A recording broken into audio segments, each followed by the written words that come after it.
بسم اللہ الرحمن الرحیم۔ ایک دفعہ کا ذکر ہے، ایک بادشاہ کو دو باز تحفے میں ملے۔ اس نے اتنے خوبصورت پرندے کبھی نہیں دیکھے تھے۔ بادشاہ نے دونوں پرندے اپنے ملازم کو دیے کہ وہ ان کی تربیت کرے۔ ایک دن ملازم نے بادشاہ کو بتایا کہ ایک پرندہ اونچی اڑان اڑ رہا ہے اور دوسرا جس دن سے آیا ہے اپنی شاخ سے نہیں اڑ پا رہا۔ بادشاہ نے مملکت کے تمام معالجوں اور جادوگروں کو طلب کر لیا، لیکن کوئی اس باز کو نہ اڑا سکا۔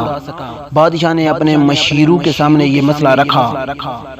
گھنٹے دن اور دن مہینوں میں ڈھل گئے لیکن باز نہ اڑ سکا۔ بادشاہ نے کسی ایسے شخص کو بلانے کا فیصلہ کیا جو قدرت سے گہری دلچسپی رکھتا ہو۔ بادشاہ نے اپنے مشیروں کو حکم دیا کہ کسی ایسے شخص کو ڈھونڈ کر لاؤ جو برسوں جنگلات میں گزار چکا ہو۔ اگلے دن بادشاہ باز کو محل کے باغوں میں اڑتا ہوا دیکھ کر حیران رہ گیا۔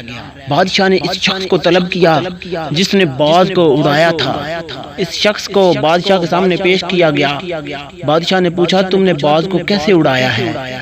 وہ مسکرا کر بولا، میں نے وہ شاخ کاٹ دی جس پر باز بیٹھا تھا۔ آگے بڑھنے کے موقع بہت ہیں لیکن ہم آگے بڑھنے کی کوشش نہیں کرتے۔ ہم اپنی آسائشوں سے قدم باہر ہی نہیں نکالتے۔ نئی آزمائشیں اور نئے تجربے ہی زندگی میں آگے بڑھنے کی وجہ بنتے ہیں۔